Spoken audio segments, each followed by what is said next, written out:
Winning doesn't always mean being first. Winning means you are doing better than what you have done before. A very warm good evening, everyone. I'm thoroughly pleased to witness you all on this webinar. It's an honor to be surrounded by so many special people and to be blessed in the fellowship of occasion. The courage to make tough decisions and the compassion to understand other people's needs is an art. And here, the artist is none other than Mrs. Satyam Kurup, the Principal of Excel Public School, Mahe. Welcome, ma'am. Thank you. It's my privilege to address Mr. Sacheendran C, Lecturer Education, IKK, GHSS Pandakar, and BCCI Level A Cricket Coach. Welcome, sir. Thank you, Hardik. With my whole heart, I welcome our next dignitary, Mr. P. Anand Kumar, well-known quiz master. Welcome, sir. It's an injustice to proceed to this event without calling upon our wings of light. Next, I welcome our Vice Principal, Mr. Sudhir Sir, Academics, and Mr. Priyesh Sir, Administration. Thank you. Welcome, sir. Whatever it might be, a school function, annual day, webinar, workshop, whatever it is, our function, the first and foremost thing that stands upon is coordination. And yes, it cannot be done by a single person. It is a teamwork. Next, I welcome our beloved coordinator, Mr. Vineet Kumaran. Welcome you, sir. As we know, health and fitness play an important role all over our well-being. We should try to balance the body, mind, and soul. As it helps us to many things, it assists you to build your confidence, personality, and maintain a physical and mental balance. Last but not the least, I call upon all the teachers, parents, and students for spending their valuable time with us. I need anybody to speak about physical health and education when there is someone in front of me. Once again, I welcome you all on this webinar. Thank you. Okay. Respected Sacheendran Sir, Anand Sir, teachers, distinguished guests, parents, and my dear children, a very good evening and a warm welcome to all. Olympic Games is an international sport event, and it brings us togetherness because all over the world it is held once in 4 years, and there we meet all the people together at the same point, at the same place, and share the informations, and at the same time we bring in world peace. This is the goal of Olympic Games, and I don't want to explain too much. I would like to introduce the well-known two resource person who are going to give a webinar on these topics. So first of all, let me welcome Sri Sacheendran C, Lecturer in Physical Education of IKKJ HSS Pandakal, is very actively involved in sports activities of Mahe region. He is BCCI Level A Cricket Coach, AFI Level 1 Coach, and he is also the Chief Coordinator of Mahe District Cricket Association. He coordinates all sports activities of Mahe region. He has been recently releasing a video showing the Olympics through YouTube, that is Olympics Visheshangal, a series on the history of Olympics and world famous Olympians. This video series is presented in a very simple manner and easily to understand, at the same time very informative. He has large number of viewers. He is also an exponent of yoga and its benefits. He is a wonderful person by nature, and he is one of our member for Excel family. We always invite him for every activity regarding sports. I welcome you, sir. On behalf of Excel Public School, I welcome you for this webinar. Thank you, ma'am. Next is the resource person. We have with Sri Anand Kumar Parambat, lecturer in botany, recently retired from JNGHSS. Mahe is a person who needs no introduction to our students because he is already taking botany for our students and clearing all the doubts of botany. He is acclaimed quiz master and has been conducting quiz on various subjects. His knowledge and experience in this field is highly appreciable. And he's a very dedicated teacher by nature, and he's also a strong writer and has composed many poems. We are very happy to say that he has written our school prayer, which itself shows his skill on the composer as composer of lyrics. Sir, we are very happy to have you in this evening. Welcome you, sir. On behalf of Excel Public School, I hearty welcome to you, sir, for this webinar. Thank you. So now I invite Sacheendran sir to address my students and teachers. Welcome you, sir. Over to Sacheendran sir. Okay, ma'am. Thank you. Respected Sadi ma'am and my dear Anand sir, all the teachers of Excel Public School and all my dear students, a very good evening to all. വളരെയേറെ സന്തോഷം ഉണ്ട് ഇങ്ങനെ ഒരു സായാഹ്നത്തിൽ ഈ ഒരു ഈവനിങ്ങിൽ നിങ്ങളുമായിട്ട് സംബന്ധിക്കാൻ കഴിഞ്ഞതിൽ. അതിൽ എൻ്റെ വ്യക്തിപരമായ ഒരു സന്തോഷം കൂടെ ഞാൻ പങ്കുവെക്കുകയാണ്. എനിക്ക് ഏറ്റവും പ്രിയപ്പെട്ട എൻ്റെ അധ്യാപകനും എൻ്റെ ഏറ്റവും വലിയ മെന്ററും കൂടിയായിട്ടുള്ള ആനന്ദ് കുമാർ സാറിനോടൊപ്പം ഇങ്ങനെ ഒരു വേദി പങ്കിടാൻ കഴിഞ്ഞു എന്നതാണ് എന്നെ സംബന്ധിച്ചിടത്തോളം ഈ സായാഹ്നം ഏറ്റവും സമ്പന്നമാക്കുന്നതും എന്നെ ഏറെ സന്തോഷിപ്പിക്കുന്നതുമായ നിമിഷം. Sir, thank you very much. Okay, then എനിക്ക് തന്നിരിക്കുന്ന ടോപ്പിക് ഒളിമ്പിക്സിന്റെ ഹിസ്റ്ററിയാണ്. ഹിസ്റ്ററി ഓഫ് ഒളിമ്പിക്സ് എന്നതുമായി ബന്ധപ്പെട്ട് സംസാരിക്കാനാണ് പറഞ്ഞിരിക്കുന്നത്. ഒളിമ്പിക്സിന്റെ ചരിത്രം പറയുമ്പോൾ നമ്മൾ രണ്ട് ചരിത്രം പറയേണ്ടതായിട്ടുണ്ട്. മോഡേൺ ഒളിമ്പിക്സിന്റെ ചരിത്രം പറയണം, ആൻഷ്യന്റ് ഒളിമ്പിക്സിന്റെ ചരിത്രവും പറയണം. പുരാതന ഒളിമ്പിക്സിന്റെ ചരിത്രത്തിൽ നിന്ന് തന്നെ നമുക്ക് തുടങ്ങാം. നമുക്കറിയാം, ഗ്രീക്ക് സംസ്കാരം, യവന സംസ്കാരം എന്നാണ് ഗ്രീക്ക് സംസ്കാരത്തെ അറിയപ്പെടുന്നത്. യവന സംസ്കാരം ലോകത്തിന് നൽകിയിട്ടുള്ള ഏറ്റവും വലിയ സംഭാവനയാണ് ഒളിമ്പിക്സ് എന്ന് നമുക്ക് നിസ്സംശയം പറയാൻ കഴിയും. നൂറ്റാണ്ടുകളോളം ഗ്രീക്ക് സംസ്കാരത്തിന്റെ അവിഭാജ്യ ഘടകമായിരുന്നു ഒളിമ്പിക്സ് എന്നതാണ് യാഥാർത്ഥ്യം. ഒരു ഒളിമ്പിക്സിന്റെ ആരംഭവുമായി ബന്ധപ്പെട്ട് നമുക്ക് കൃത്യമായ ഒരു എന്നാണ് ആരംഭിച്ചതെന്ന് നമുക്ക് കൃത്യമായി പറയാൻ കഴിയില്ലെങ്കിലും ആധികാരികമായ രേഖയുടെ അടിസ്ഥാനത്തിൽ പറയുന്നത് 776 BC-യിലാണ് ഒളിമ്പിക്സ് ആരംഭിച്ചതെന്നാണ്. പക്ഷെ അതിനും എത്രയോ വർഷങ്ങൾക്ക് മുമ്പേ തന്നെ ഒളിമ്പിക്സ് ആരംഭിച്ചിട്ടുണ്ട്. ഒരുപാട് വർഷങ്ങൾക്ക് മുമ്പ് തന്നെ ഒളിമ്പിക്സ് നടന്നിട്ടുണ്ടെന്നാണ് പറയപ്പെടുന്നത്. ഒരുപാട് കെട്ടുകഥകളും ഐതിഹ്യങ്ങളും ഒക്കെ ഒളിമ്പിക്സിന്റെ ആരംഭവുമായി ബന്ധപ്പെട്ട് നിലനിൽക്കുന്നുണ്ട്. അതിൽ ഏറ്റവും പ്രചാരത്തിലുള്ള 3 കഥകളിലൂടെ നമുക്ക് ഒളിമ്പിക്സിന്റെ ചരിത്രം പറയുന്നതായിരിക്കും ഏറ്റവും ഉചിതമെന്ന് തോന്നുന്നു. സർ, അങ്ങനെ തുടങ്ങുന്നതല്ലേ നല്ലത്, ആനന്ദ് സർ? ഓക്കെ, അപ്പോ അതിൽ ഒന്നാമത്തെ കഥ, ഏറ്റവും പ്രചാരത്തിലുള്ള കഥകളിൽ 3 കഥകളിൽ ഒന്നാമത്തെ കഥ എന്ന് പറയുന്നത് യവനദേവനായ സിയൂസും ക്രോണസും തമ്മിലുള്ള യുദ്ധവുമായി ബന്ധപ്പെട്ടിട്ടുള്ള ഒരു കഥയാണ്. അവര് ഭൂഗോളത്തിന്റെയും സ്വർഗത്തിന്റെയും ആധിപത്യത്തിന് വേണ്ടി അവർ യുദ്ധം നടത്തിയെന്നും ആ യുദ്ധത്തില് സിയൂസ് ദേവൻ ക്രോണസിനെ പരാജയപ്പെടുത്തി വിജയിയാകുന്നു എന്നും ആ യുദ്ധത്തിന് വേണ്ടി അവർ തെരഞ്ഞെടുത്ത സ്ഥലം ഒളമ്പസ് പർവ്വതത്തിന്റെ മുകൾ പരപ്പായിരുന്നു എന്നാണ് പറയപ്പെടുന്നത്. ആ യുദ്ധത്തിൽ സിയൂസ് ദേവൻ വിജയിച്ചെന്നും സിയൂസ് ദേവന്റെ വിജയത്തിന്റെ അനുസ്മരണത്തിന് വേണ്ടി അവിടെ വെച്ച് ഒളിമ്പിക്സ് ആരംഭിച്ചു എന്നാണ് ഒരു കഥ. ഏറ്റവും പ്രചാരത്തിലുള്ള ഒരു കഥ അതാണ്. രണ്ടാമത്തത് ഗ്രീക്ക് മിത്തോളജിയിൽ ശക്തിദേവനായ ഹെർക്കുലീസുമായി ബന്ധപ്പെട്ടിട്ടുള്ള ഒരു കഥയാണ്. അതായത് ഈജിയസ് എന്ന രാജാവ്, ഏലിയസ് എന്ന രാജ്യത്തിന്റെ രാജാവായിരുന്നു ഈജിയസ്. അദ്ദേഹത്തിന് ആയിരക്കണക്കിന് പശുക്കളും കുതിരകളും ഒക്കെ ഉണ്ടായിരുന്നു എന്നാണ് പറയപ്പെടുന്നത്.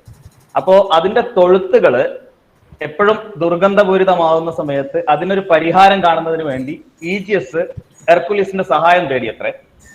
അപ്പോ അദ്ദേഹത്തിന്റെ അഭൗമമായ ഒരു കായിക ശക്തി കൊണ്ട് അദ്ദേഹം അവിടുത്തെ അൽക്യൂസ് നദിയെ ഈ തൊഴുത്ത് വഴി തിരിച്ചു വിട്ടെന്നും അങ്ങനെ നമ്മുടെ എന്താ പറയാ ഈ തൊഴുത്ത് മുഴുവൻ മാലിന്യത്തിൽ നിന്ന് മുക്തമാക്കാൻ അദ്ദേഹത്തിന് കഴിഞ്ഞുവെന്നും, പക്ഷെ അതിനുശേഷം ഈ ദൗത്യം അദ്ദേഹത്തെ ഏൽപ്പിക്കുന്ന സമയത്ത് അദ്ദേഹത്തിന് വാഗ്ദാനം നൽകിയ പ്രതിഫലം നൽകാൻ പിന്നീട് ഈജിയസ് രാജാവ് തയ്യാറാവുന്നില്ല. അങ്ങനെ അത് ഈ ഈജിയസും ഹെർക്കുലീസും തമ്മിലുള്ള ഒരു യുദ്ധത്തിലേക്ക് കലാശിക്കുകയായിരുന്നു ഉണ്ടായിരുന്നത്. ആ യുദ്ധത്തിൽ ഹെർക്കുലീസ് ഈജിയസിനെ വധിക്കുകയും അദ്ദേഹത്തിന്റെ മകനെ രാജാവായി വാഴിക്കുകയും ചെയ്തു എന്നാണ് ഒരു കഥ. അപ്പൊ അതിൽ ഹെർക്കുലീസിന്റെ വിജയത്തെ അനുസ്മരിക്കുന്നതിന് വേണ്ടി അദ്ദേഹം അവിടെ ഒരു സ്റ്റേഡിയം പണിതെന്നു. ഈ വിജയത്തിന്റെ ഓർമ്മയ്ക്കായി കായിക മത്സരങ്ങൾ സംഘടിപ്പിക്കപ്പെട്ടു എന്നുമാണ് ഒരു കഥ. അപ്പൊ അതിൽ നിന്നാണ് ഒളിമ്പിക്സിന്റെ ഉത്ഭവം എന്നാണ് ഗ്രീക്കുകാരുടെ വിശ്വാസത്തിൽ ഒന്ന്. മറ്റൊരു വിശ്വാസം കൂടെ ഉള്ളത്, ഗ്രീക്കുകാരുടെ ദേവന്മാരുടെ മാതാവെന്നാണ് റിയ ദേവതയെ അറിയപ്പെടുന്നത്. അപ്പോൾ റിയ ദേവതയുടെ ഒരു ക്ഷേത്രമുണ്ട് ഒളിമ്പിയയിൽ. അപ്പൊ ആ ക്ഷേത്രത്തിലെ ഉത്സവവുമായി ബന്ധപ്പെട്ടിട്ടുള്ളതാണ് ഒരു കഥ.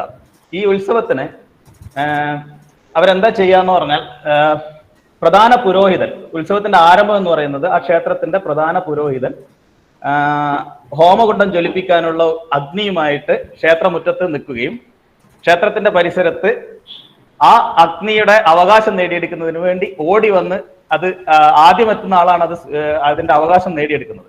അപ്പൊ അതിനുവേണ്ടി കുറച്ച് ആളുകൾ കൂടി നിൽക്കുകയും പുരോഹിതന്റെ നിർദ്ദേശം കേട്ടാൽ ഉടനെ തന്നെ അവരവിടുന്ന് ഓടി പുരോഹിതന്റെ അടുത്തേക്ക് വരികയും ആരാണോ ആദ്യം പുരോഹിതന്റെ അടുത്ത് എത്തുന്നത് അദ്ദേഹം ആ അഗ്നി അയാളെ ഏൽപ്പിക്കുകയും അയാൾ ഹോമകുണ്ഡം ജ്വലിപ്പിക്കുകയും ചെയ്യും. അതോടെ ഉത്സവം ആരംഭിക്കുമെന്നാണ് സങ്കല്പം. അപ്പൊ ആ ഉത്സവത്തിന് ഹോമകുണ്ഡം ജ്വലിപ്പിക്കാൻ വേണ്ടി യുവാക്കൾക്കിടയിൽ നടത്തിയിരുന്ന ഈ ഓട്ടപ്പന്തയമാണ് പിന്നീട് ഒളിമ്പിക്സ് ആയി മാറിയതെന്നും ഒരു കഥയുണ്ട്. ഇതാണ് പ്രധാനമായും പ്രചാരത്തിലുള്ള 3 കഥകൾ.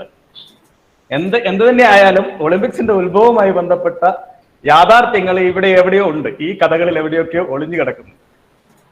പക്ഷെ നൂറ്റാണ്ടുകളോളം ഗ്രീക്കുകാരുടെ സംസ്കാരത്തെ നിലനിർത്തുന്നതിൽ, അല്ലെങ്കിൽ അവരുടെ എന്താ പറയുക സത്യസന്ധതയും ആത്മാർത്ഥതയും ഒക്കെ ഒളിമ്പിക്സുമായി ബന്ധപ്പെട്ട് കിടക്കുന്ന ഒരുപാട് കാര്യങ്ങൾ അതിനകത്ത് പറയാനുണ്ട്. അപ്പൊ നമ്മൾ പറഞ്ഞു വന്നത് 1200കളിലും മറ്റുമൊക്കെ ഒളിമ്പിക്സ് BC 1200കളിലും മറ്റൊക്കെ ഒളിമ്പിക്സ് തുടങ്ങിയെന്ന് പറയപ്പെടുന്നുണ്ടെങ്കിൽ പോലും ആധികാരികമായ രേഖയുള്ളത് 776 BC ആരംഭിച്ചു എന്നതാണ്. അപ്പൊ അതുകൊണ്ട് തന്നെ പുരാതന ഒളിമ്പിക്സ് ആരംഭിച്ചത് എന്ന ചോദ്യത്തിന്റെ ഉത്തരം 776 BC എന്നാണ് പറയപ്പെടുന്നതെങ്കിൽ പോലും നേരത്തെ അത് നടന്നിട്ടുണ്ട്. 776 BC തുടങ്ങിയത്. തുടക്കത്തിലെ ഒരു മത്സരം മാത്രമേ ഉണ്ടായിരുന്നുള്ളൂ, സ്റ്റഡ് എന്ന് പറയുന്ന ഒരൊറ്റ മത്സരം മാത്രമേ ഉണ്ടായിരുന്നുള്ളൂ. അതും പറയപ്പെടുന്നത് 195 വാരയോളം ദൂരത്തിൽ ഓടുക എന്നുള്ളതായിരുന്നു. ഈ സ്റ്റഡ് എന്ന വാക്കിൽ നിന്നാണ് അത്ര സ്റ്റേഡിയം ഉണ്ടായെന്നൊക്കെ പറയപ്പെടുന്നുണ്ട്. അപ്പോ ഇത് പറയുന്നത് ആ ദൂരത്തെ പോലും 195 വാര എന്ന് നിശ്ചയിച്ചത് ഹെർക്കുലീസ് അദ്ദേഹം ശ്വാസം അടക്കി പിടിച്ച് നടന്നു തീർക്കുന്ന ദൂരമാണ് അത്ര. ശ്വാസം പിടിച്ചുകൊണ്ട് അദ്ദേഹം നടന്നു തീർക്കുന്ന ദൂരമാണ് അത്ര ഈ 195 എന്ന് പറയുന്നത് വാര. അപ്പൊ അങ്ങനെ ഒരു മത്സരം മാത്രമേ തുടക്കത്തിൽ ഉണ്ടായിരുന്നുള്ളൂ. ഏതാണ്ട് 50-60 വർഷങ്ങൾക്ക് ശേഷമാണ് പിന്നീട് പുതിയ ഈവൻസുകൾ അതിനകത്ത് വന്നു ചേരുന്നത്. അതായത് ഡിസ്കസ് ത്രോ, ബോക്സിംഗ്, റെസ്ലിംഗ് ഇങ്ങനെയുള്ള മത്സരങ്ങളൊക്കെ അതിൽ വരികയും അപ്പൊ ഒരു ദിവസം കൊണ്ട് തീർന്നുകൊണ്ടിരുന്ന ആ മത്സരം പിന്നീട് 4-5 ദിവസമായിട്ട് എക്സ്റ്റെൻഡ് ചെയ്യാനുണ്ടായിരുന്നു. പൂർണ്ണമായും മതപരമായ ഒരു ചടങ്ങായിരുന്നു ആയിട്ടാണ് ഇത് നടത്തിയിരുന്നത്. അതുകൊണ്ട് തന്നെ ആദ്യ ദിവസം പൂജയും ബലിയും അങ്ങനെയുള്ള കാര്യങ്ങളും, 2, 3, 4 ദിവസങ്ങൾ മത്സരവും, 5ാമത്തെ ദിവസം സമാപന ചടങ്ങും എന്നുള്ള രീതിയിലായിരുന്നു അത് നടന്നു വന്നിട്ടുണ്ടായിരുന്നു. ഒളിമ്പിക്സിലെ വിജയികൾക്ക് അന്ന് കൊടുത്തിരുന്നത് ഒലീവ് മരത്തിന്റെ ചില്ലകളും ഇലകളൊക്കെ കൊണ്ടുണ്ടാക്കിയിരുന്ന കിരീടമായിരുന്നു. അവരെ സംബന്ധിച്ചിടത്തോളം ഏറ്റവും പ്രീഷ്യസ് ആയിട്ടുള്ള ഒരു അവാർഡും കൂടിയായിരുന്നു ആ ഒലീവ് മരത്തിന്റെ കിരീടം എന്ന് പറയുന്നത്, തോലുകൾ കൊണ്ടൊക്കെ ഉണ്ടാക്കിയിരുന്നു. പക്ഷെ ഇതിനപ്പുറം ഈ വിജയികളായിട്ടുള്ള ആളുകളുടെ അവർ വിജയിച്ചു എന്ന സന്ദേശങ്ങൾ വഹിച്ചുകൊണ്ട് പ്രാവുകളെ ഗ്രീസിന്റെ നാനാഭാഗങ്ങളിലും അയക്കുന്ന ഒരു പതിവുണ്ടായിരുന്നു. അപ്പൊ എവിടെ ചെന്ന് കഴിഞ്ഞാലും ഒളിമ്പിക് ജേതാവിനെ തിരിച്ചറിയുന്ന രീതിയിലേക്ക് അവർ അന്ന് ഇന്നത്തെ പോലെ കമ്മ്യൂണിക്കേഷൻ ചെയ്യാൻ ഇത്ര ടെക്നോളജി ഒന്നും ഇല്ലാത്ത കാലത്തും അവർ പ്രാവിനൊക്കെ വെച്ചിട്ട് അത് ഉപയോഗിച്ചിട്ടുണ്ടായിരുന്നു എന്നുള്ളതാണ് യാഥാർത്ഥ്യം.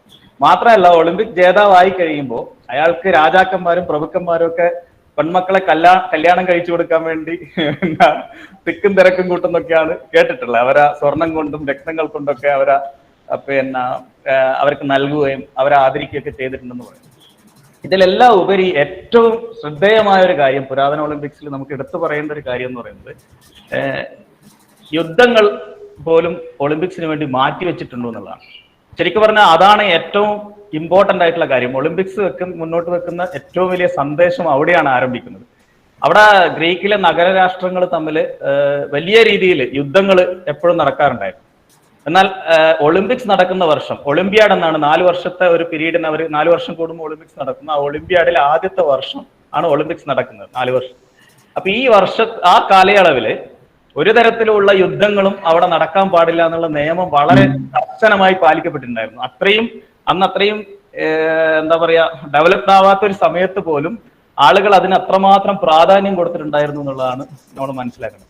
അതിനകത്ത് അതും പറയപ്പെടുന്ന ഒരു വിശ്വാസം, ദൈവം ഒരു വെളിപ്പാട് ഉണ്ടായി എന്നുള്ളതാണ്. ഒരു രാജാവിന് ദൈവത്തിന്റെ അശരീരി ഉണ്ടാകുന്നു, അതായത് ഒളിമ്പിക്സ് നടക്കുന്ന സമയത്ത് യുദ്ധങ്ങൾ പാടില്ല എന്നുള്ളൊരു അശരീരി ഉണ്ട്. അതിനൊരു ഇക്കേഷെറിയ എന്നാണ് അവർ പറയപ്പെട്ടിരുന്നത്. യുദ്ധങ്ങൾ പാടില്ല എന്ന് പറയുന്ന ഒരു സംഭവത്തെ ഇക്കേഷെറിയ, അത് വളരെ കർശനമായിട്ട് തന്നെ പാലിക്കപ്പെട്ടിട്ടുണ്ടായി. ആ സമയങ്ങളിൽ ഈ രാജ്യങ്ങൾ തമ്മിലുള്ള അതിർത്തികളെല്ലാം തുറന്നിടും. ആർക്കും എപ്പോഴും വേണമെങ്കിലും സ്വതന്ത്രമായി നടക്കാം. കാരണം അവിടെ ഒരു തരത്തിലുള്ള ഇടപെടലുകളോ ചതിയോ കളവോ വഞ്ചനയോ ഒന്നും ആ സമയത്ത് നടക്കില്ല. അത് വളരെ സ്ട്രിക്റ്റ് ആയിട്ട് അവർ ഫോളോ ചെയ്തിട്ടുണ്ടായിരുന്നു.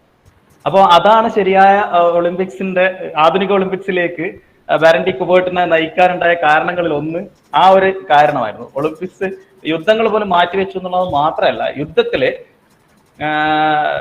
യുദ്ധത്തിൽ പങ്കെടുക്കുമ്പോൾ തന്നെ ഒളിമ്പിക്സ് ജേതാവാണെന്ന് അറിഞ്ഞതിന്റെ പേരിൽ മാത്രം തടവിലാക്കപ്പെട്ട ആളുകളെ മോചിപ്പിക്കപ്പെടുകയും യുദ്ധത്തിനിടയിൽ മരിച്ചു വീഴുന്ന ആളുകൾ എപ്പോഴെങ്കിലും ഒളിമ്പിക്സിൽ പങ്കെടുത്ത ആളോ അല്ലെങ്കിൽ ജേതാവോ ആയിരുന്നു എന്ന് തിരിച്ചറിയുന്ന നിമിഷം അയാളുടെ പേരിൽ ശത്രു രാജ്യം തന്നെ അവിടെ സ്മാരകം പണിയുന്ന പോലുള്ള വലിയ ആദരവ് അവർ അന്ന് തന്നെ നൽകിയിട്ടുണ്ടായിരുന്നു.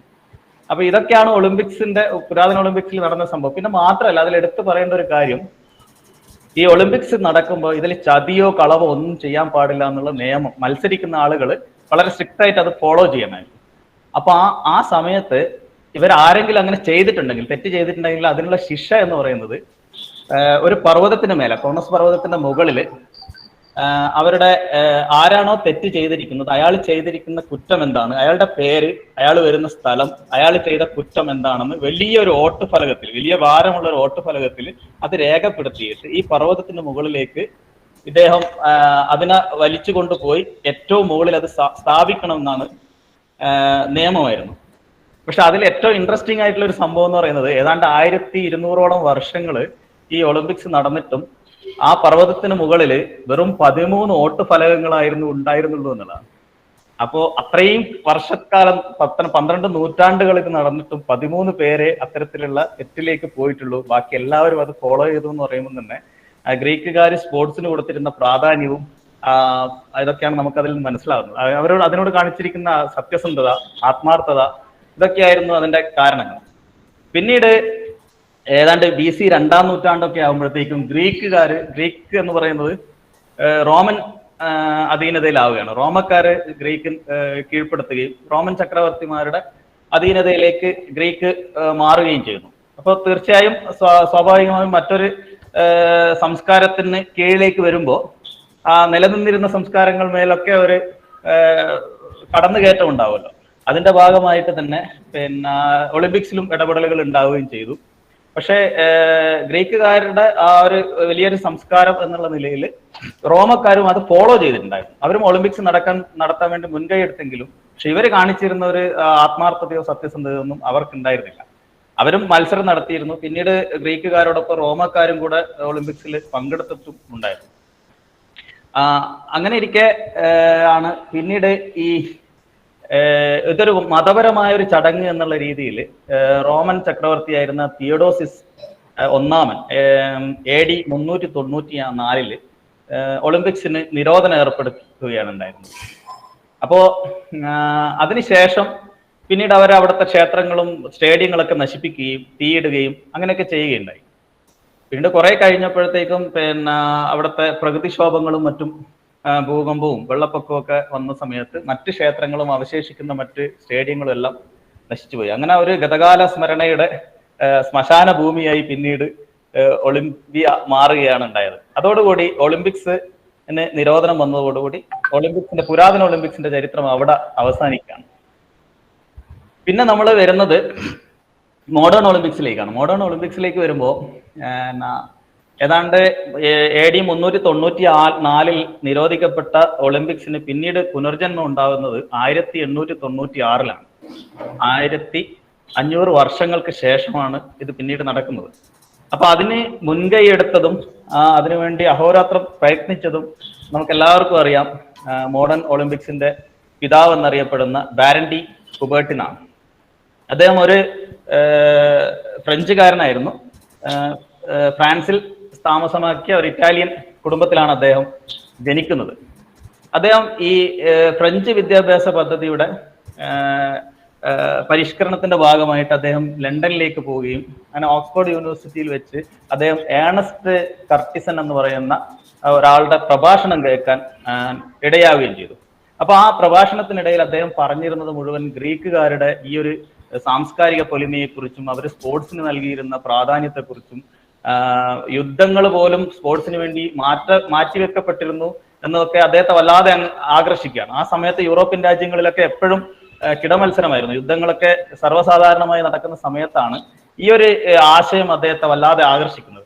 കാരണം സ്പോർട്സിന്റെ മേൽവിലാസത്തില് എല്ലാ രാജ്യങ്ങളെയും ഒരുമിച്ച് ഒരു വേദിയിലേക്ക് കൊണ്ടുവരിക, അതിലൂടെ ലോക സമാധാനം എന്നുള്ള വലിയൊരു സന്ദേശം ലോകത്തിന് നൽകുക, വിവിധ രാജ്യങ്ങളിൽ നിന്ന് വരുന്ന കറുത്തവനും വെളുത്തവനും പാവപ്പെട്ടവനും എല്ലാവരും ഒരുമിച്ചൊരു വേദിയിൽ സൗഹൃദം പങ്കുവെക്കുക, അത് അദ്ദേഹത്തെ വല്ലാതെ ആകർഷിക്കുകയും അങ്ങനെ അദ്ദേഹം ഈ പുതിയ കാലത്ത് ഒരു ഒളിമ്പിക്സ് എന്നുള്ള ആശയം അദ്ദേഹം മുമ്പോട്ട് വെക്കുകയും ചെയ്തു.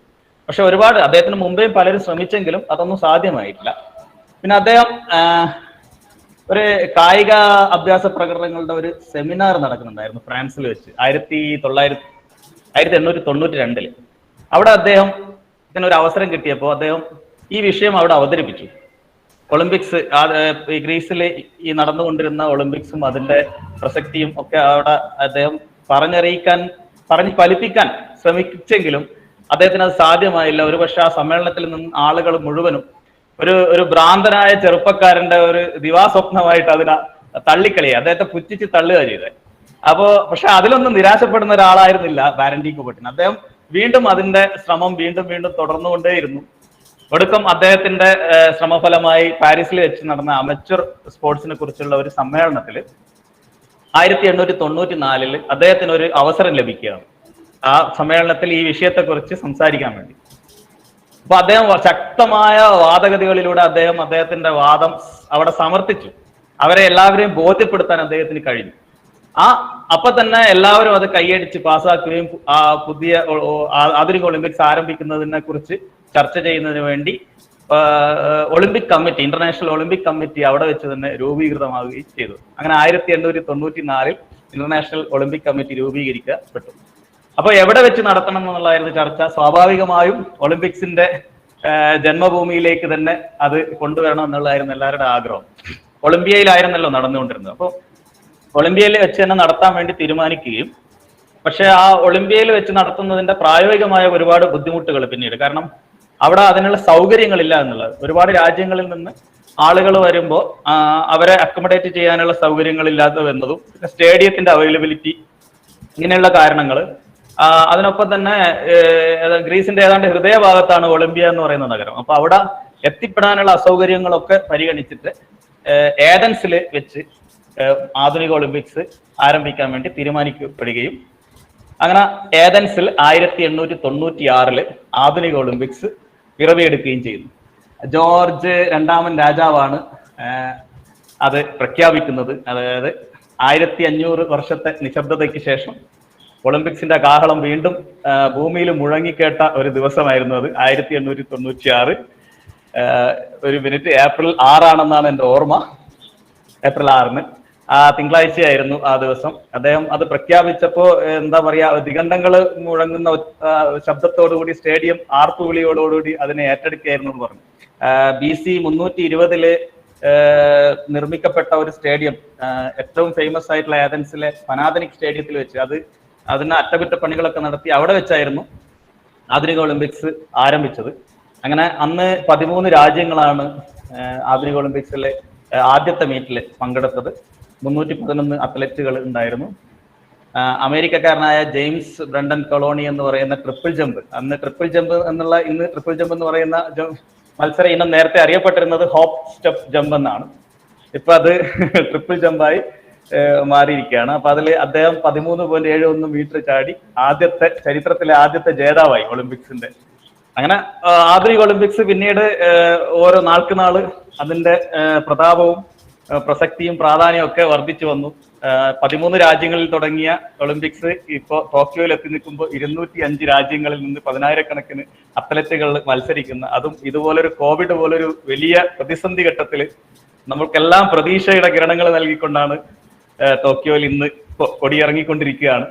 അപ്പോൾ ആ സമയത്ത് നമുക്ക് ഇതിനെപ്പറ്റി സംസാരിക്കാൻ കഴിഞ്ഞത് തന്നെ വലിയ കാര്യം. നമ്മൾ നേരത്തെ പറഞ്ഞതുപോലെ യുദ്ധങ്ങൾ മാറ്റിവെച്ചിരുന്ന ഒരു സംസ്കാരം പുരാതന ഒളിമ്പിക്സിൽ ഉണ്ടായിരുന്നെങ്കിൽ ആധുനിക ഒളിമ്പിക്സിലേക്ക് വരുമ്പോൾ സർ, ആനന്ദ് സർ, യുദ്ധങ്ങൾക്ക് വേണ്ടി ഒളിമ്പിക്സ് മാറ്റിവെച്ച സംഭവങ്ങളാണ് ആധുനിക ഒളിമ്പിക്സിന്റെ ചരിത്രം പറയാനുള്ളത്. 1916 ഫസ്റ്റ് വേൾഡ് വാറും 1940 and 44 സെക്കൻഡ് വേൾഡ് വാറും കാരണം നമ്മൾ ഒളിമ്പിക്സ് മാറ്റിവെക്കപ്പെട്ടു. പക്ഷെ പുരാതന കാലത്ത് യുദ്ധങ്ങൾ ഒളിമ്പിക്സിന് വേണ്ടി മാറ്റിവെക്കുകയാണ് ഉണ്ടായിരുന്നത്. ഇവിടെ നേരെ തിരിച്ചാണ് സംഭവിച്ചിട്ടുള്ളത്. അപ്പൊ അദ്ദേഹം കണ്ട ഒരു വലിയ സ്വപ്നം എന്ന് പറയുന്നത് ഇത് തന്നെയായിരുന്നു. യുദ്ധങ്ങളൊക്കെ മാറ്റിവെച്ച് മാനവരാശിയെ മുഴുവൻ ഒരുമിച്ച് നിർത്തുക, വലിയൊരു സൗഹൃദം എല്ലാ തലത്തിലുള്ള ആളുകൾക്കിടയിലും ഉണ്ടാക്കുക എന്നുള്ള ഒരു വലിയ സന്ദേശമാണ് ശരിക്കും ഒളിമ്പിക്സ് നൽകുന്നത്. ശരിക്കും മാത്രമല്ല, നമ്മളെ ഒളിമ്പിക് വേദികൾ നമ്മളെ എത്രമാത്രം ത്രസിപ്പിക്കുന്നുണ്ട് എന്നുള്ളതിന് ഏറ്റവും വലിയ ഉദാഹരണമാണ് ഇന്നലെ നമ്മളൊരു 4:30 മണി മുതൽ 6:30 മണി വരെയുള്ള സമയം വൈകുന്നേരം നമ്മൾ അനുഭവിച്ചു എന്ന് പറയേണ്ടി വരും. ഞാൻ ഇവരുടെ ആരെയൊക്കെയോ സ്ക്രീനിൽ ഫേസ് കാണുന്നുണ്ട്. അവരൊക്കെ ഫേസിന് എനിക്ക് വായിച്ചെടുക്കാൻ പറ്റുന്നുണ്ട്. ഞാനും എന്റെ മക്കളും ആ ദേശീയഗാനം പാടുന്ന സമയത്ത് നെഞ്ചത്ത് കൈവച്ച് അവിടെ നിന്നപ്പോ അറിയാതെ നമ്മൾ കണ്ണിൽ നിന്ന് കണ്ണുനീര് വന്ന പോയ ഒരു അനുഭവം ഉണ്ടായി. അത് വല്ലാത്തൊരു നിർവൃതി, നമുക്ക് പറഞ്ഞറിയിക്കാൻ പറ്റാത്തൊരു വല്ലാത്തൊരു അവസ്ഥയിലേക്ക് നമ്മളെ കൊണ്ടുപോകാൻ അതിന് പറ്റി. അപ്പോൾ ഒരു കായിക താരത്തിന് ഇത്രയും ആളുകളുടെ ഹൃദയത്തിലേക്ക് എത്തിച്ചേരാനും നമ്മളെ ഇത്രമാത്രം ഉത്തേജിപ്പിക്കാനും ത്രസിപ്പിക്കാനൊക്കെ പറ്റുക എന്ന് പറയുന്നുണ്ടെങ്കിൽ അത് തന്നെയാണ് സ്പോർട്സിന്റെ വിജയം എന്ന് പറയുന്നത്. അപ്പൊ ഇനിയും ഒളിമ്പിക്സ് നടക്കട്ടെ, വലിയ വലിയ സൗഹൃദങ്ങൾ ഉണ്ടാവട്ടെ, നമുക്കും അതിന്റെ ഭാഗമാകാൻ കഴിയട്ടെ, അത്തരം നിമിഷങ്ങൾക്ക് സാക്ഷിയാവാനും നമുക്ക് കഴിയട്ടെ. അപ്പോ ഞാൻ ഇത്രയും മാത്രം പറഞ്ഞാൽ മതി എന്ന് ഞാൻ പ്രതീക്ഷിക്കുന്നു. കൂടുതൽ പറയണമെങ്കിൽ പറയാം, ഞാൻ സംസാരിക്കാം. Thank you. തീർത്ഥ മാം പറയൂ. കുട്ടികളോട് സാറിന് എന്താ, കാരണം കുട്ടികളോട് പറയാൻ നമ്മളിപ്പോ ഒരാളുടെ ഒരു അംബിഷൻ എന്താന്ന് ചോദിച്ചു കഴിഞ്ഞാല് പൊതുവെ പറയാ ഡോക്ടർ, എഞ്ചിനീയർ, ഒരു ഫിസിക്കൽ എഡ്യൂക്കേഷൻ ടീച്ചർ ആവണമെന്ന് ആർക്കെങ്കിലും ആഗ്രഹമുണ്ടോ നമ്മുടെ കുട്ടികളില്? സതി മാം, ഇതിൽ ആരെങ്കിലും ഉണ്ടോ, ആഗ്രഹമുണ്ടോ? ഞാൻ തീർത്ഥ മാം ചോദിച്ച അതേ ചോദ്യം നിങ്ങളോട് റിപ്പീറ്റ് ചെയ്യാണ്. നിങ്ങൾ ആർക്കെങ്കിലും ആഗ്രഹമുണ്ടോ ഫിസിക്കൽ എഡ്യൂക്കേഷൻ ടീച്ചർ ആവണം എന്നാണ് ടീച്ചർ ചോദിച്ചത്, മാഡം ചോദിച്ചത്. ഫിസിക്കൽ എഡ്യൂക്കേഷൻ ടീച്ചർ ആവണമെന്നോ കായിക താരങ്ങളാവണമെന്നോ അല്ലെങ്കിൽ ഇതുമായി ബന്ധപ്പെട്ട് മറ്റൊരുപാട് മേഖലകളുണ്ട്, ആ മേഖലകളിലേക്ക് എവിടെയെങ്കിലും എത്തിപ്പെടണമെന്നോ നിങ്ങൾ ആഗ്രഹിക്കുന്നുണ്ടോ എന്നാണ് ടീച്ചറെ ചോദ്യം. ഡോക്ടർ, എഞ്ചിനീയർ എന്ന സ്ഥിരം നമ്മൾ കേട്ട് പഴകിയ അല്ലെങ്കിൽ നമ്മൾ കേട്ട് മടുത്ത ഒരു പ്രയോഗത്തിൽ നിന്ന് അപ്പുറത്തേക്ക് നിങ്ങൾ ചിന്തിക്കുന്നുണ്ടോ എന്നുള്ളതാണ് ടീച്ചറെ ചോദിച്ച ചോദ്യം എന്നാണ് ഞാൻ മനസ്സിലാക്കിയത്. ഉണ്ടോ ആരെങ്കിലും? ഒരു പക്ഷേ ഇന്നലെ നീരജ് ചോപ്ര ജാവലിൻ എറിഞ്ഞ സമയത്ത് അതുപോലെ ഒന്ന് എറിഞ്ഞിരുന്നെങ്കിൽ നല്ലതെന്ന് ചിന്തിക്കാത്ത ഒരാൾ ഈ കൂട്ടത്തിൽ ഉണ്ടാവില്ല അല്ലെ? അദ്ദേഹത്തിന് കിട്ടിയ ആ ഒരു പ്രാധാന്യവും ഇമ്പോർട്ടൻസ് ഒക്കെ അല്ലെ? അപ്പൊ അതൊക്കെ കാണുമ്പോൾ അതുപോലെ ആയിരുന്നെങ്കിൽ എന്ന്. ഇപ്പൊ ഇന്ത്യയുടെ ഹീറോ എന്ന് പറയുന്നത് ഒറ്റ പേരിൽ ഒതുങ്ങി അല്ലെ? സച്ചിൻ ടെണ്ടുൽക്കർ ഇല്ല, വിരാട് കോഹ്ലി ഇല്ല, ബൈച്ചിങ് ബൂട്ടിയ ഇല്ല, പിന്നെ രാഷ്ട്രീയക്കാരില്ല, മറ്റു സിനിമാ നടന്മാരും ആരും ഇല്ല. ആരാ നിങ്ങളുടെ ഹീറോ എന്ന് ചോദിച്ചാൽ ഒറ്റ പേരിലേക്ക് ഒതുങ്ങി, നീരജ് ചോപ്ര അല്ലെ? നീരജ് ചോപ്രയിലേക്ക് ഒതുങ്ങി. അത് അപ്പോ ആ നിമിഷത്തിനൊക്കെ സാക്ഷ്യം വഹിക്കുമ്പോൾ നമുക്ക് തോന്നാറുണ്ട് നമ്മൾ അങ്ങനെ ആയിരുന്നെങ്കിൽ എന്ന് ചിന്തിക്കും അല്ലെ? പക്ഷെ അതിന് പിന്നിലുണ്ടല്ലോ, ഇത്രയൊന്നും പോരാ, നമ്മളിപ്പോ എടുക്കുന്ന എഫേർട്ടൊന്നും പോരാ, വലിയ കഠിനാധ്വാനത്തിന്റെ കഥ പറയാനുണ്ടാവും അവർക്ക്. അതിന് ആ ഒരു നേട്ടത്തിലേക്ക് അവരെത്തിയ നിമിഷത്തിന് വേണ്ടി വർഷങ്ങൾ നീണ്ട വലിയ കഠിനാധ്വാനത്തിന്റെ കഥയും അവർക്ക് പറയാനുണ്ടാവും. അതൊക്കെ കേൾക്കുമ്പോൾ ഒരുപക്ഷെ നമ്മൾക്ക് ഈശ്വര ഇത്രയൊക്കെ ഉണ്ട്, അങ്ങനെയാണ് വേണ്ട, നമ്മൾ കണ്ടോളാം എന്ന് പറയുന്ന ഒരു അവസ്ഥയിലേക്ക് പോകും. അങ്ങനെ പറയരുത്. ഓക്കെ, ആർക്കെങ്കിലും ഉണ്ടോ? മാം ചോദിച്ച ചോദ്യം ഒരു ഫിസിക്കൽ എഡ്യൂക്കേഷൻ ടീച്ചർ എന്ന രീതിയിൽ മാമിന്റെ ഒരു എന്താ പറയാ, ആരെങ്കിലും അങ്ങനെ ഉണ്ടെങ്കിൽ എന്ന് ആശ്വസിക്കുന്നതിന്റെ ഒരു വേണ്ടിയിട്ടുള്ള ഒരു ചോദ്യമാണെന്നാണ് ഞാൻ മനസ്സിലാക്കുന്നത്. Sir, very informative, and you have given the history of Olympics very in detail. Thank you, sir. Thank you, ma'am. Now I invite Anand sir to address the students. Respected Principal Madam and Sacheendran, who have given great information of the history of Olympics, and the physical education teacher of Excel Public School, Tirtha, and other teachers, and my dear friends. In this fine evening, I'm very happy to be in this webinar, we can say, not a seminar, it's a webinar about the Olympics. Of course, Sacheendran sir has given a beautiful, that is a very good information related to the history of Olympics. Hope all of you have noted the informations related to the ancient Olympics and the beginning of the modern Olympics, etc. I am given the topic to say a few words related to the participation of India in the Olympics. India in the Olympics. We know now the Tokyo Olympics, the closing ceremony is going on. And of course, so many athletes of different countries have already won the gold, then silver, bronze, and of course they missed by a few timing or a few centimeters, etc., etc., and of course moved to the fourth place. And of course, I know the athletes know they don't just rest after these games and their winning items. They will try again. The next, they may be waiting for the next Olympics to be conducted in Paris in 2024. So they're waiting for that. So here, in this Tokyo Olympics, we know this Tokyo Olympics has already scheduled to be taken place in 2020. But we know due to the COVID, that particular epidemic, they are forced to postpone this into this year. Of course, it is successfully completed. That is the main thing. So in this 2021 Olympics, Tokyo Olympics, what is the position of India? All of you have read today's newspaper regarding the medals. That's one gold. So already we mentioned here. So it is repeatedly saying means, so that is something. That's why I'm not repeating that name. But anyway, I am just to say Neeraj Chopra in the javelin, a 23-year-old person have achieved. That is, he is the person who make us to hear our national anthem in the Tokyo Olympic Stadium. That is the important thing we have to say. Then that is the gold. One gold we got by this Neeraj Chopra. And of course, total 7 medals we got. Whenever we 7 medals only, when this China and America and Japan bagged many gold and silver and other medals, he got only 7. But that 7 is very valuable medals. That is, we know, we started with our Mirabai Chanu. All of you remember Mirabai Chanu, who lifted about 202 kilograms in the clean and jerking weightlifting, and she got the silver. First silver. We started with the silver.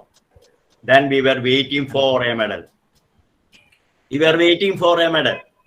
Of course, then this this PV Sindhu, we were waiting for PV Sindhu.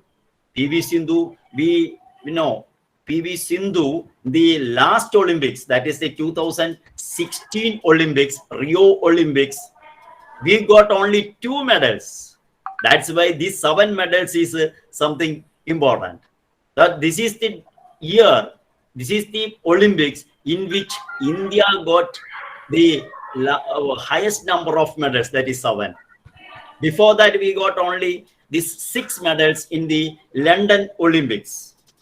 In the London Olympics only we got the 6 medals. Now we got 7 medals. That is why the importance of the 7 medals. PV Sindhu, Rio also she got a silver medal. PV Sindhu in badminton, she got a silver medal. Now she got a bronze medal. But that bronze medal is not, of course, we may consider it as a gold. Because that is the two success. That is, she is the only athlete or only the player who bagged the women player who bagged 2 successive medals in 2 successive Olympics. That is the importance of PV Sindhu. And let us come to the history of the Indian participation in Olympics. I am asking anybody of the students, when did we started to participate to participate in the Olympics? Anybody? I want your interaction also. Anybody? In which year India participated in the modern Olympics? 1948. Not 1948, dear. That is in 1900 onwards we start. That is 1896 the modern Olympics started. The next Olympics, 1900 Olympics, that is Paris Olympics. In the Paris Olympics, of course, 1900 means we were not independent. But there was a person who represented India in the 1900 Paris Olympics. That's a Norman Pritchard. He was an Anglo-Indian, and of course, he later, he became one of the American actor, this Norman Pritchard. But he participated in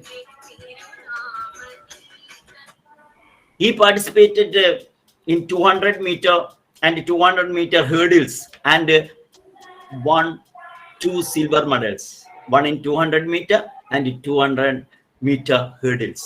So that is the importance of the Norman Pritchard. From there we started to send, that is official team of India was sent to the Olympics in 1928 only. In 1928, that is the Amsterdam Olympics, our hockey team went to for the Olympics in Amsterdam, 1928. That year we have to keep in mind, 1928, our hockey team got the first ever Olympic medal, Olympic gold in 1928. At that time, our Dhyan Chand, Major Dhyan Chand, now the Rajiv Gandhi Khel Ratna Award, the name is going to be changed as Major Dhyan Chand Award.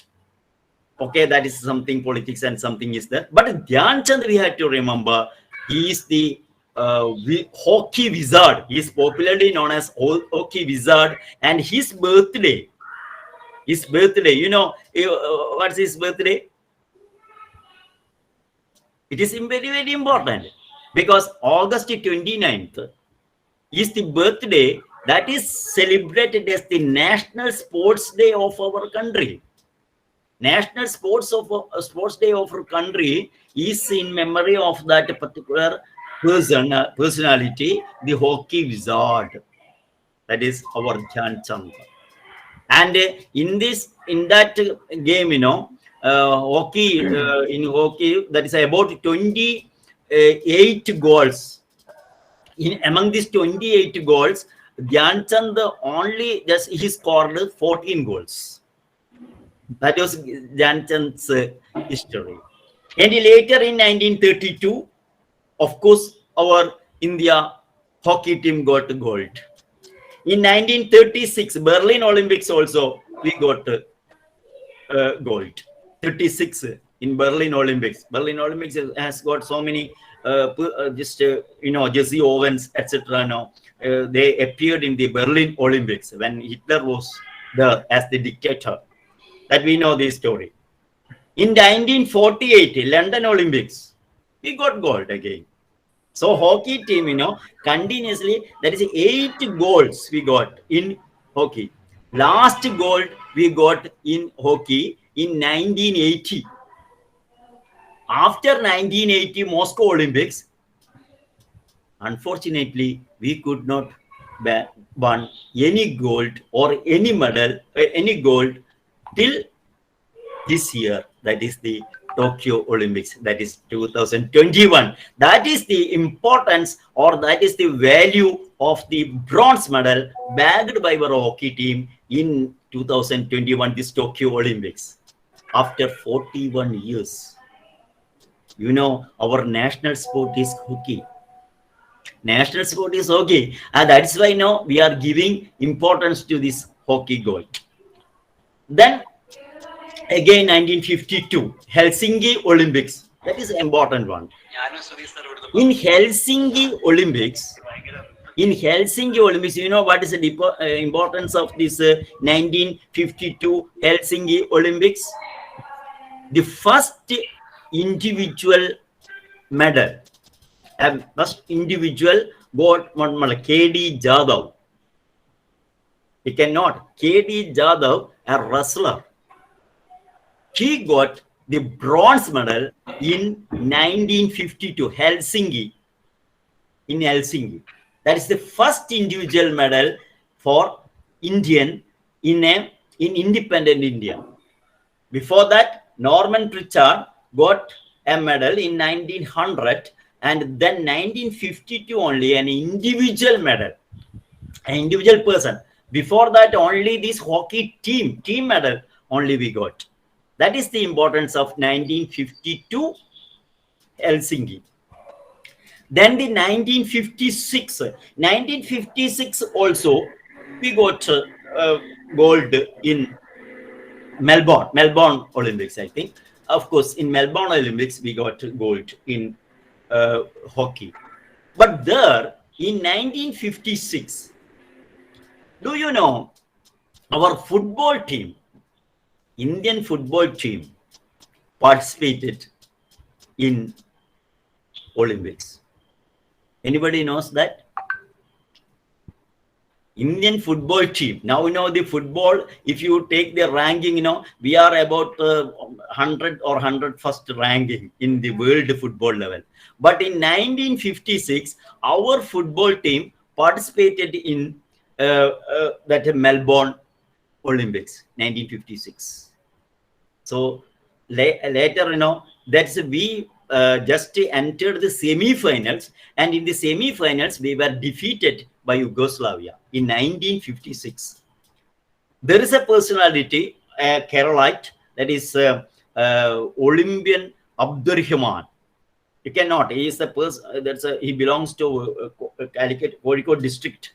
Olympian Abdurrahman is no more. But this Olympian Abdurrahman was one of the players in that team. Later, Indian football team could not enter this Olympics so far. Now we know in the Tokyo Olympics, Brazil got the gold. That we have to note. In 1960, we got in the Olympics gold, silver in hockey. Silver in hockey in 1960. There comes 1960, another athlete we have to remember. In 1956 and 1960, an athlete, but he was 4th in position in 400 meter. Can you recognize him? Anybody?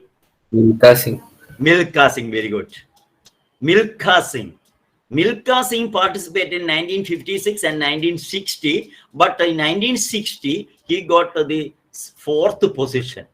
Milkha Singh we have to remember now, because our Neeraj Chopra, when he got this gold this in this Olympics, he dedicated his medal to whom?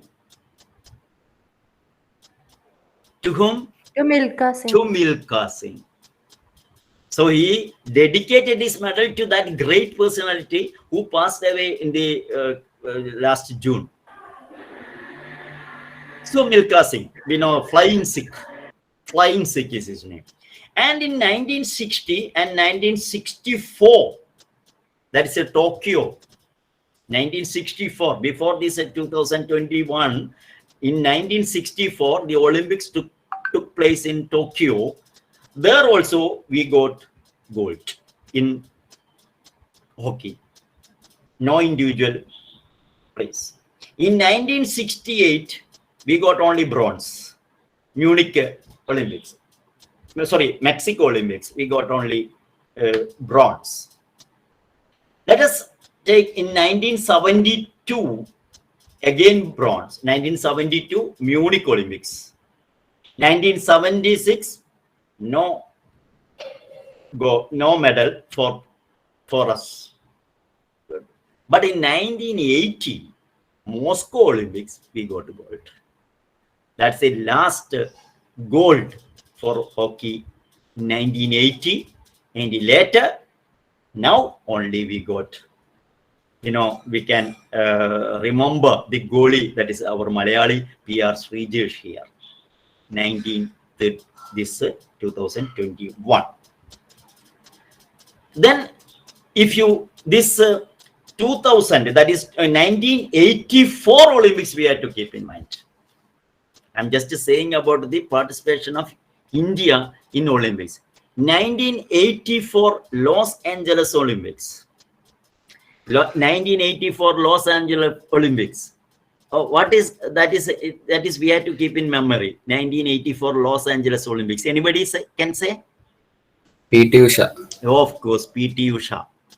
PT Usha, our Payoli Express. She participated 400-meter hurdles, but unfortunately, she lost a medal for 1/100th of a second. That's a great loss for PT Usha. So after Milka Singh, PT Usha also pushed it to the 4th place. Later, no athlete could get a medal. In 1984 also, we just came back without any medal. Then comes the 2000 Olympics. We have to keep in mind. There comes an individual medal in weightlifting, Karnam Malleshwari. Sydney Olympics, 2000 Sydney Olympics. There comes the second individual medal. That is in the weightlifting. Now the follower now in 2021, yes, of course, Mirabai Chanu. Karnam Malleshwari got a bronze, but Mirabai Chanu got a silver. There is a progress in that. And this Karnam Malleshwari, she also this lifted weight, and of course, she is the first individual. Then the 2004 Athens. 2004 Athens, that is important one, because there our Abhinav Bindra, 10-meter rifle shooting, he got a gold. So before Neeraj Chopra, Abhinav Bindra was the only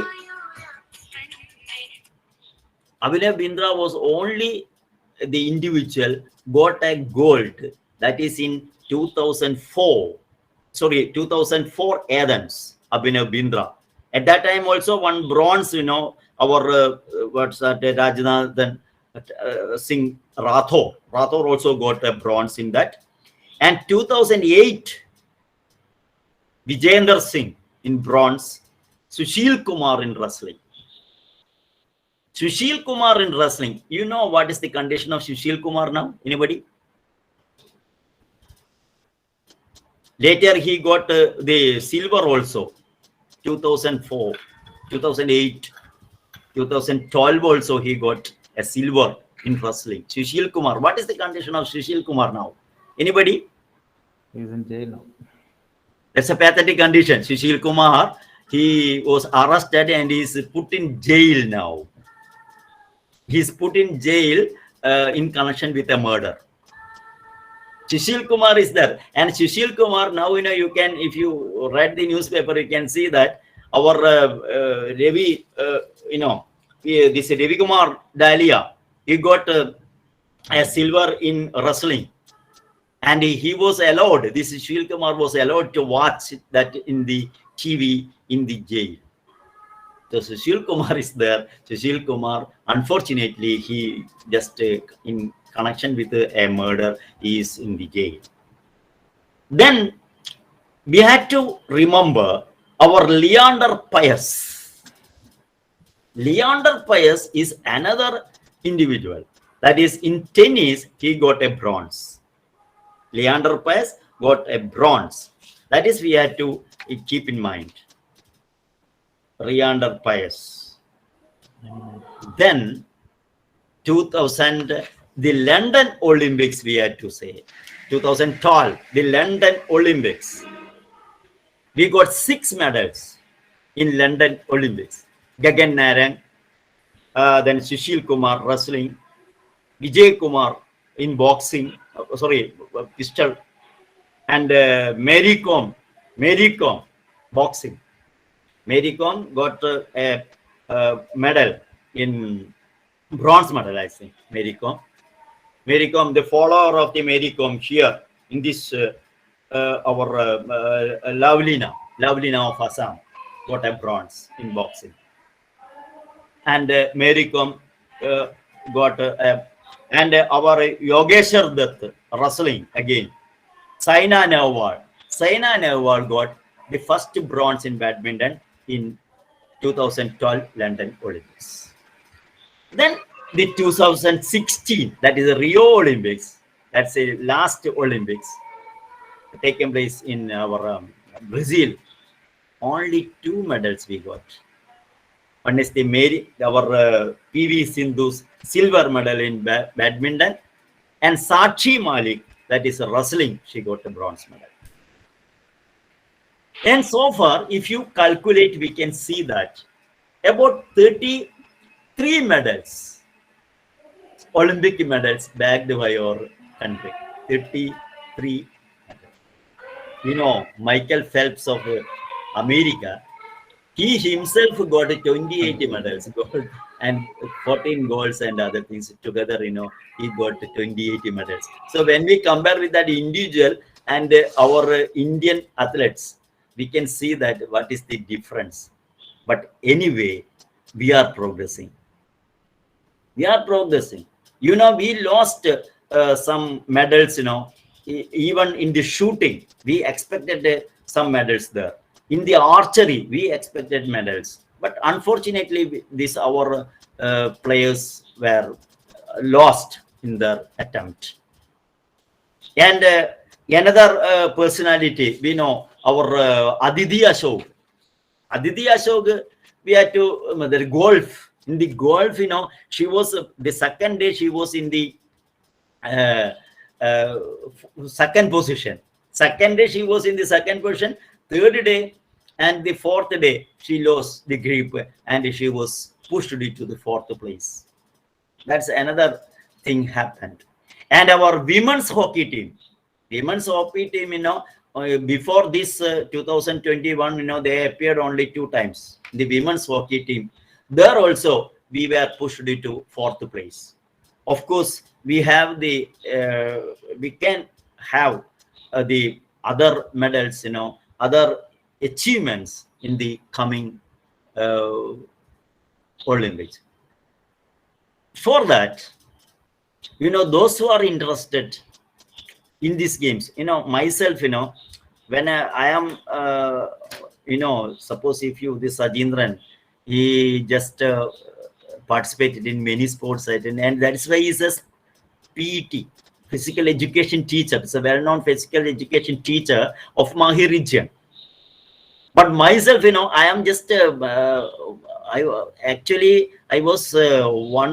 wondered because why I am just invited to be one of the speaker in this related to Olympics. because I was not a sportsman, but I am interested in sports. That is the my status, we can say. In the actually in the college days and school days, I participated in ball badminton only. My that is health was not in a condition to participate in football, volleyball, basketball, etc. And I couldn't participate that.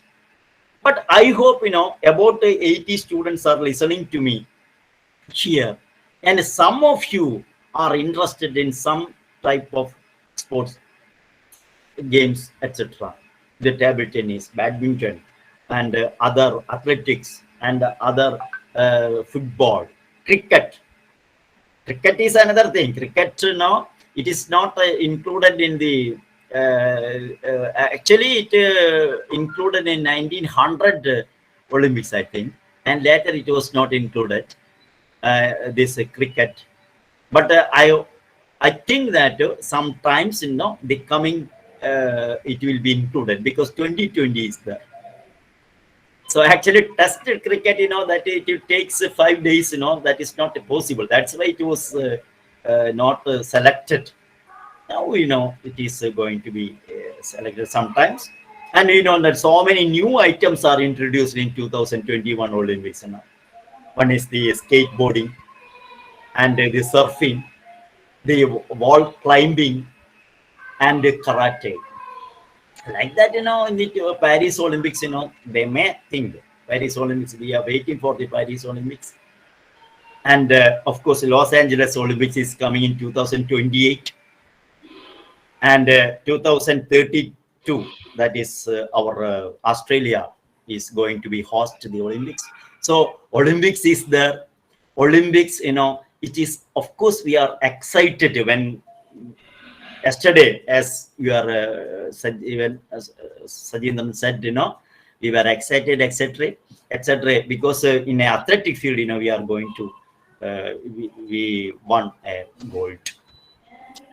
So the medals, the participation is the important, and of course, my dear students, that is when if you are interested, of course, you can develop an interest in the sports also, along with your academic studies. You just show your interest, and of course, you can ask your just take the assistance from your physical education teacher and others regarding the interested one. Don't just concentrate on the interested sports item, and of course you can achieve it. You will be one of the stars of the future. I hope so. You are very young ones now. You can. So just to develop like that. That is up to you. That's you decide. And if you are interested, you just join with the sports also, and sports also part of your life. So, that sound mind in the sound body, that's healthy body, that is you can develop the healthy body. Of course, then only you can go forward. I just present and only very briefly about the this participation of India in the Olympics. And I just conclude, just saying one story regarding the marathon race. Marathon race, that is our Kenya and others got a gold medal in the 2021. That is, it is connected with a Philippides, a soldier of Athens. This Philippides, that is, there was a war in 490 BC between Athens and Persia. In that war, which took place in Marathon, that place, and of course, Persia was defeated.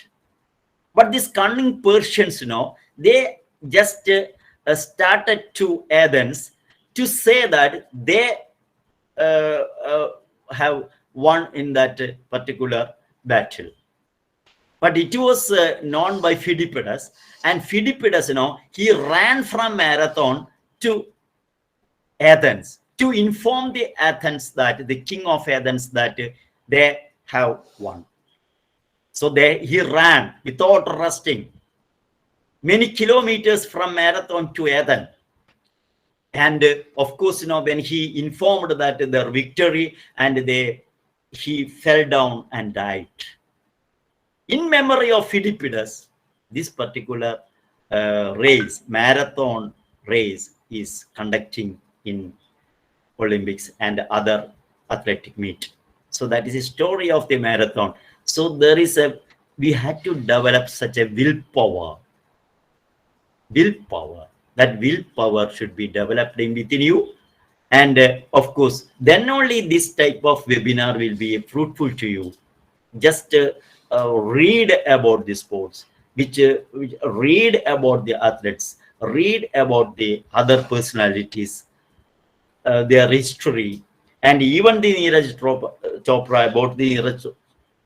Our today's newspaper is full of Neeraj Chopra only. So you can read about him and other personalities, etc., etc. How did they come to this particular status or the level like that? You can, that is, you can show such a vigor in the studying also.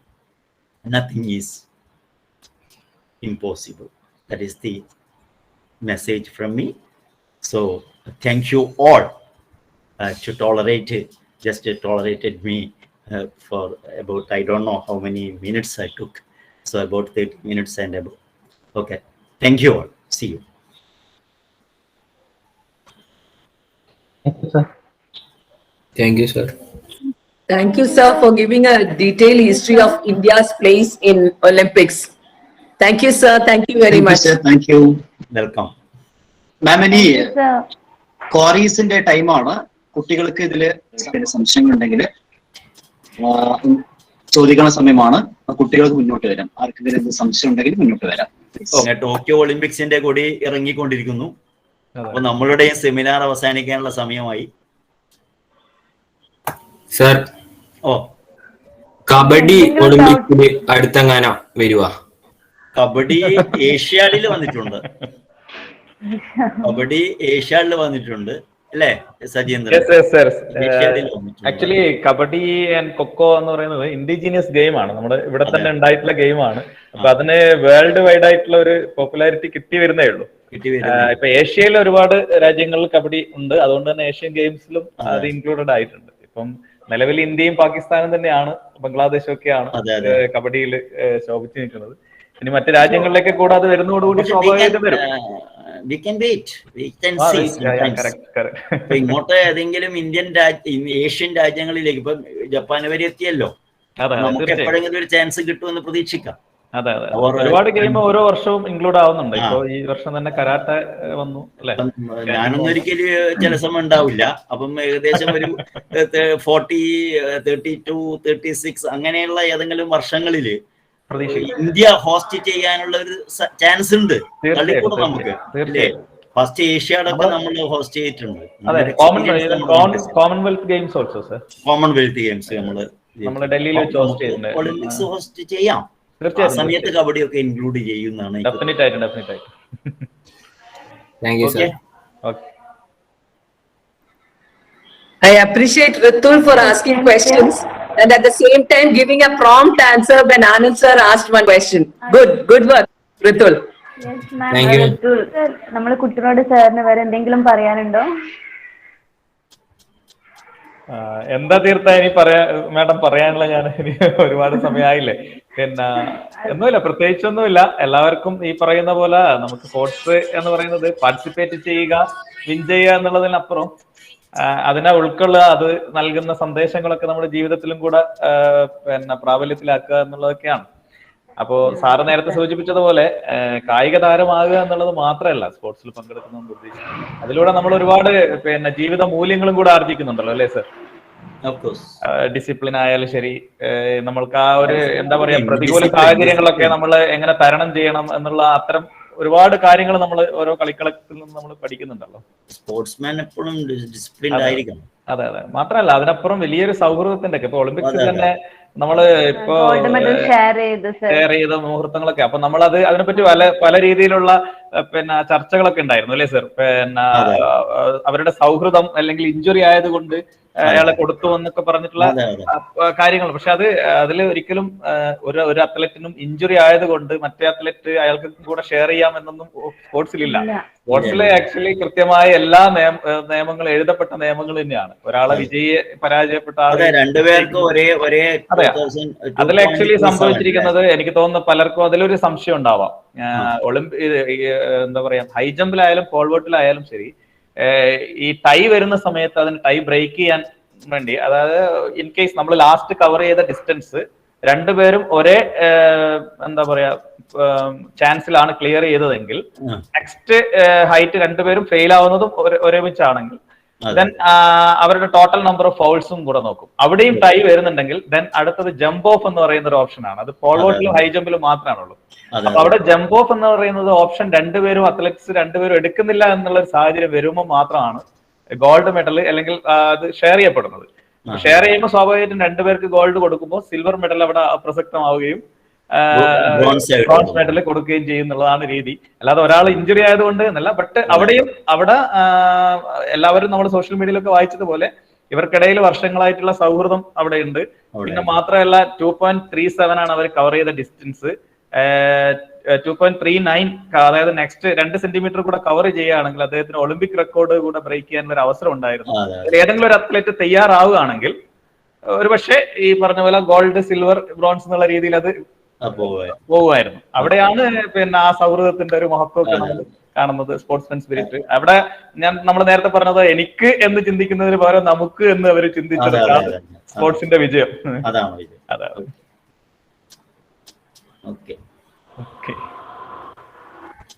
So നമുക്ക് wind up ചെയ്യാൻ തോന്നുന്നു.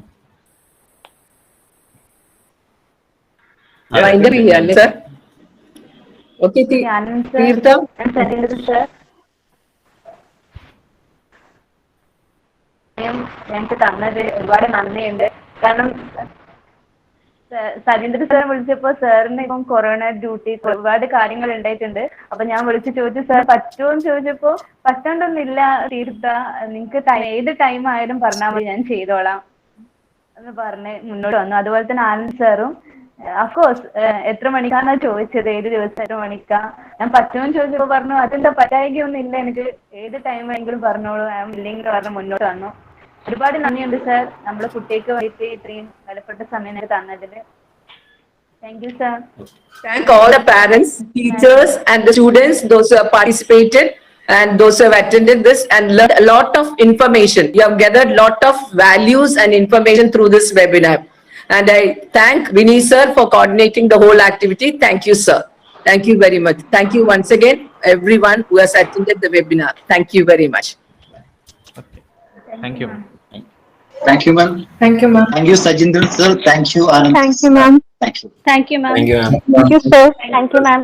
Thank you, sir. Thank you, ma'am. Thank you, sir. Thank you, ma'am.